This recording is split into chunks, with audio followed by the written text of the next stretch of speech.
Hey guys, welcome back to my channel.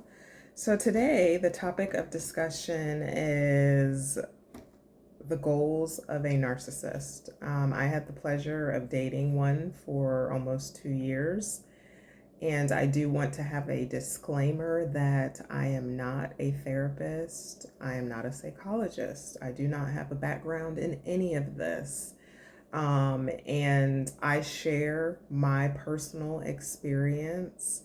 And I do want to say that if you are dealing with anything serious, toxic, or abusive, please, your safety and your well-being should always be your priority, and seek professional help if needed.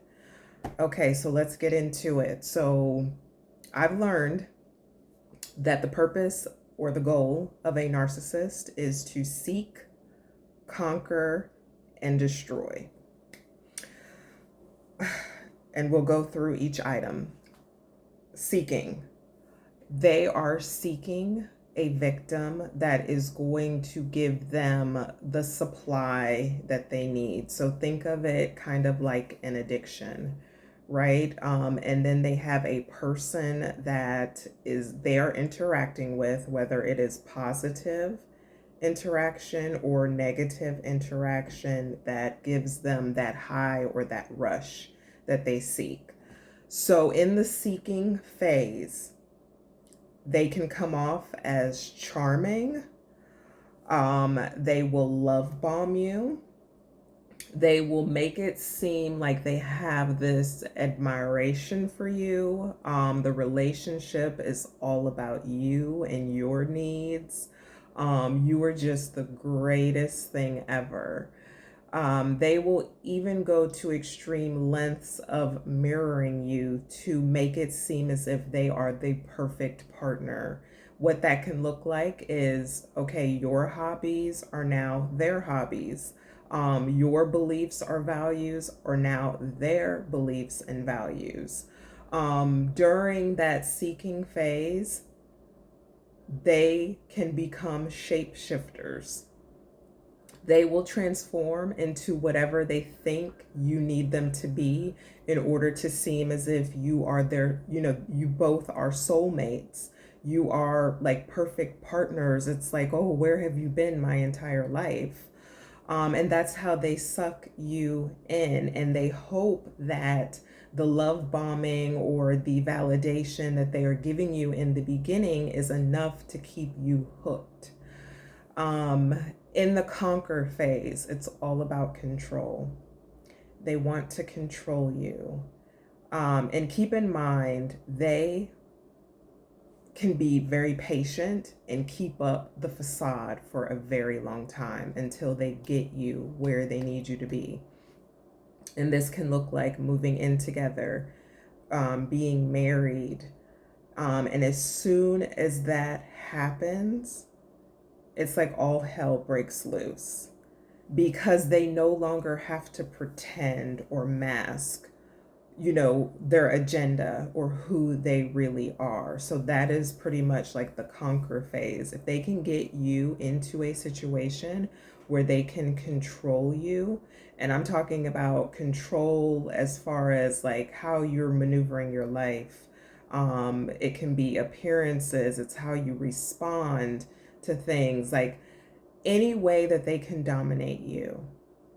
That is like the best thing ever. And then as far as the destroying part, they will try to destroy your reputation by any means necessary. So that can be whether it's, your social media, responding to your post, talking about you to friends and family members in a negative way. You are always the problem. So they're trying to shed light and reinforce that it's all your fault. You are the crazy one. So then that's why they'll start to talk bad about you, especially if they do not get what they want. So some tips on how to deal with these types of individuals is, the first one is do not engage. Do not engage, because you are literally wasting your time. Arguing with a narcissist is impossible. You will never win, and they will make your head spin. You will be so dazed and confused as to what it is that is going on because their stories change constantly. And then they gaslight you to the point of doubting yourself, questioning what is even going on. And then the second thing is, if you do engage, do not share a lot of information up front, because what they do is, like I said, they are shapeshifters. So they are listening to everything that you are saying and trying to shapeshift into the person that you want. And that is pretty much like the mask that they will wear. And they're also using information that you tell them against you to try to manipulate you with your insecurities. So they will use it later. And then the third one is just run. Get as far away from them as possible. Try not to argue with them. Don't put any emotion into it. There's something called like the gray rock approach, where you literally just act like a gray rock. You do not, like, you just don't engage. You don't show them any emotion. You don't, as angry as they will make you, because they will push your buttons. They will try anything to get a rise out of you, because they need that energy. They need that supply. So with the gray rock approach, you're emotionless. Like, when you're interacting with them, one word responses, yes, no. You don't tell them anything about your life. Like, you just don't engage. When they get angry, you walk away, or you say that, you know what, I'm not talking about that right now. Just like a gray rock, go outside and find one, and that's it. And these are my tips. And like I said, safety is a priority, because there is something very real about interacting with these people. They have a rage that is like beyond belief.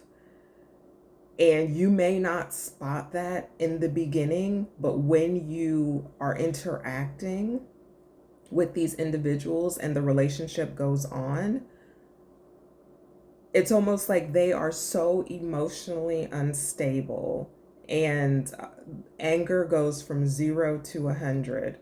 So do not engage, and your safety is always the priority. Do not sacrifice who you are to be in a relationship with anyone. And no matter how many tantrums or how angry they get, do not conform to what it is that they want. You are an individual. You are an independent thinker. You can think for yourself, and you can make decisions for yourself. Thank you for listening, and I'll see you on the next one. Bye.